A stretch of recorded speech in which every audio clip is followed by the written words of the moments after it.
on to Chrome add-on hacking. So we're running a little over time, so I'm going to try to fly through this one. So it's number 3 on our list, Chrome add-on hacking. This happens to be one that's kind of close to my heart. If we move to the next slide, we'll actually see why. The history of this vulnerability or hack, I guess, kind of comes from me and a fellow researcher, Kyle Osborne. Back in 2010 is when we found one of the vulnerabilities and spoke out at WhiteHat in 2011. This is just a little excerpt from the white paper available on WhiteHat if you're interested in reading the whole thing. But basically the gist of it is this was Google's push towards a Chromebook. Before Chromebook existed, Google put out these CR48 beta laptops, and I got to play with one. And basically all the laptop is Chrome. If any of you have played with a Chromebook, that's all it is. That's the operating system. And it's just, instead of using desktop apps, they're pushing you towards these extensions in the Chrome web store.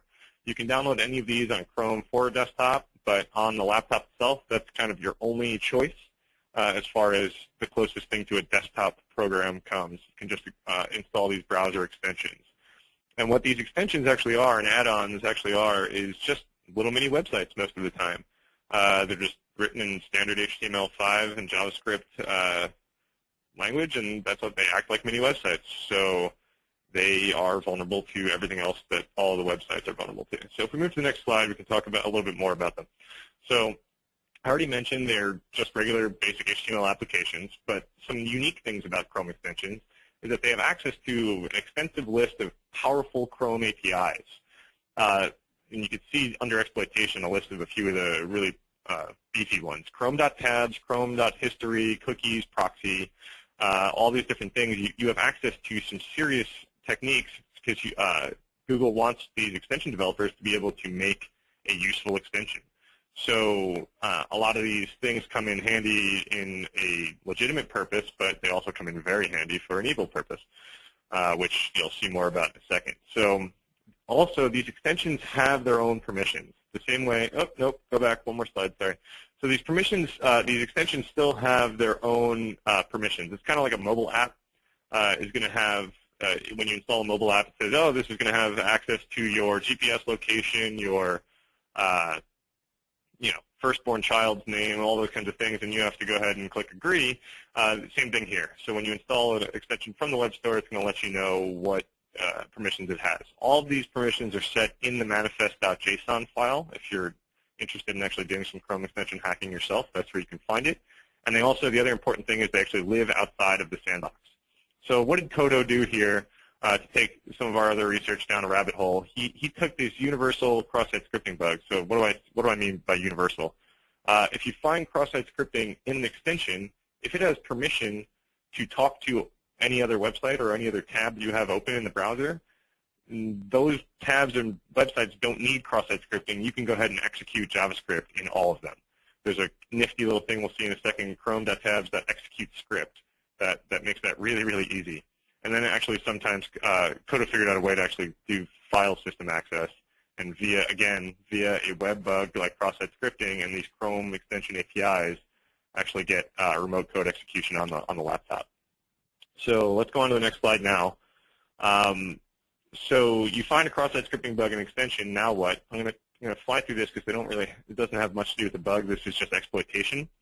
But for those of you who are not familiar with BEEF, it's the Browser Exploitation Framework. It's kind of like the Metasploit of the web, if you're familiar with Metasploit. It's a preloaded framework full of modules that make XSS a little juicier. You can find reflective XSS. You give it a BEEF hook, it's called, a hook.js, and all of a sudden you have more persistent XSS attacks that you can now replay these modules to do all sorts of nastiness. You kind of have like a list of zombies. It's all in a nice, pretty UI. Makes hacking really easy. So what Kodo did was actually code up basically a version of BEEF, but just for Chrome extensions called Chef. And you can see the list of things. It's the same thing. If you find a bug, a cross-site scripting bug in an extension, now you can all of a sudden replay these Chrome extension specific hacks. So you can monitor all the current tabs and cookies, so all their sessions, what they're logged into. You can execute JavaScript on any tab that's open, or even open new tabs, or even pop under windows or pop up windows and execute JavaScript on those. You can actually get access to HTML5 local storage. which will, in one of the other web hacks that we didn't get a chance to talk about, you can read about later if you have time. You'll see why that's a really bad thing. You can make new cookies or read all current cookies. You can manipulate the browser history, kind of spoof where they've been, take screenshots, and even inject beef hooks so you get access to all the other beef juiciness. So the next slide is just a screenshot from Chef. If you guys are interested in playing with it, it's available on GitHub. So yeah, this doesn't have much to do with hack. It just makes exploitation really easy. So moving on, so slide 59. So we have XSS everywhere. I kind of touched on it a little bit, right? This universal cross-site scripting. So if the manifest.json has permissions just set to star, which a lot of extensions actually are forced to do this, things like RSS readers are going to need to talk to any website possible, right, as an extension. If you download an extension to subscribe to RSS feeds, there's no way that that extension developer can create a whitelist of websites with RSS feeds. It's impossible. So they're just going to need to set it to star. And what that allows you to do, if you can find cross-site scripting in one of those, which wasn't too hard for myself or Kyle or even Kodo in recent years, is exploit that cross-site scripting bug to get universal XSS. And Kodo is a series of blog posts you would see up on that first number 3 slide with all the cool things that he did, but I'm just going to highlight one of them. But a few others, he got remote code execution, interpreter shells, things like that. But I thought this one was really cool. He actually bypassed the AdBlock extension. So it's a really popular Chrome extension, AdBlock Plus, blocks ads when you're browsing around the web.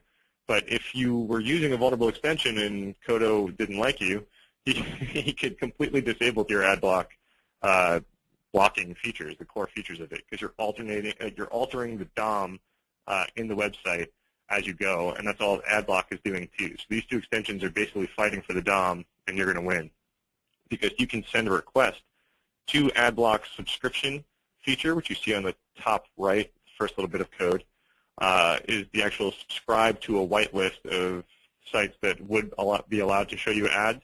You can actually force via cross-site scripting in the bottom piece of code here to actually send it a list, which could just have whitelist all in it, and it just whitelists every website, and it doesn't block any more ads ever. So this was pretty cool. There's a lot of other stuff to read about this. If you're interested, you can go all the way back to my WhiteHat stuff, and Kodo's got way, way more research than I did. He went down the rabbit hole.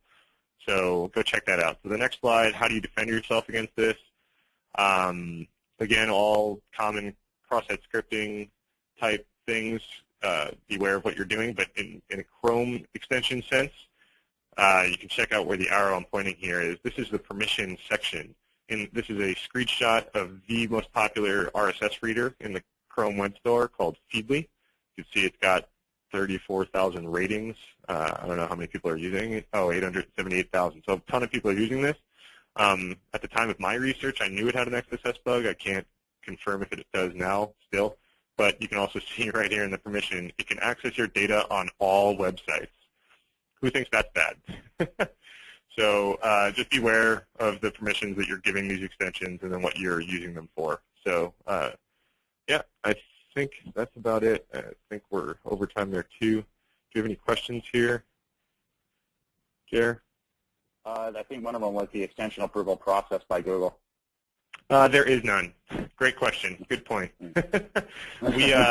We actually got one at the time. I think Kyle's actually listening, and he just wrote boom to me. So yeah, at the time when we were doing some research, we actually uploaded an extension called Malicious Extension with open permissions into the web store for download, and it got through no problem. So there is no approval process. It's not like the Apple App Store where there's a little bit more approval.